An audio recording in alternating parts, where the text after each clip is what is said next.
ఆంధ్రప్రదేశ్ ప్రభుత్వం ధాన్యం సేకరణకు సిద్ధమైంది.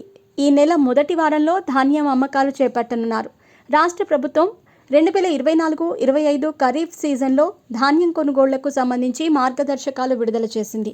రైతుల నుంచి ధాన్యాన్ని మద్దతు ధరకు కొనుగోలు చేయడంతో పాటు 48 గంటల్లోనే వారు బ్యాంక్ అకౌంట్లలో డబ్బులు జమ చేసేందుకు అవసరమైన నిధులను ముందుగానే సమకూర్చుకునే పనిలో ఉన్నారు. రాష్ట్రంలో ప్రజా పంపిణీ అవసరాలు, ఇతర సంక్షేమ పథకాలకు 45 లక్షల టన్నుల ధాన్యం అవసరమని అంచనాలు వేశారు. ఈ ఖరీఫ్లో 38 లక్షల టన్నుల ధాన్యం సేకరణ చేయాలని ప్రభుత్వం భావిస్తోంది.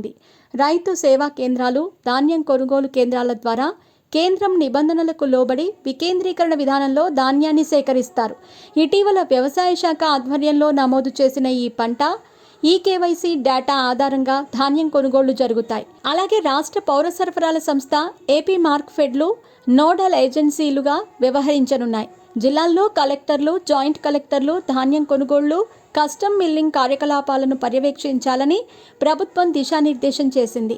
కేంద్రం నిర్దేశించిన కనీస మద్దతు ధర ప్రకారం కామన్ రకం ధాన్యం క్వింటాలుకు 2,300 రూపాయలు, గ్రేడ్ ఏ రకానికి 2,320 చొప్పున చెల్లించాలని ప్రభుత్వం మార్గదర్శకాల్లో తెలిపింది. గత ప్రభుత్వంలో ధాన్యం కొనుగోలు చేసిన తర్వాత 21 రోజుల్లో మద్దతు ధర చెల్లిస్తామని చెప్పింది. కానీ ఆలస్యం జరిగింది. ఆంధ్రప్రదేశ్లో కూటమి ప్రభుత్వం ధాన్యం అమ్మిన 48 గంటల్లోనే రైతుల అకౌంట్లలోని సొమ్ము జమ చేయాలని అధికారులను ఆదేశించింది.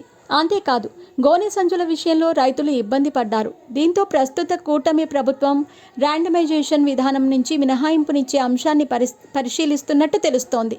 అంతేకాదు, ప్రభుత్వం మరో కీలక నిర్ణయం తీసుకుంది.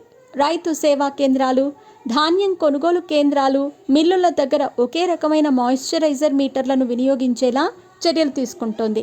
గతంలో ఉన్న ర్యాండమైజేషన్ విధానానికి బదులుగా మండల పరిధిలోని మిల్లులకు ధాన్యం తరలించేందుకు చర్యలు తీసుకుంటున్నారు అధికారులు.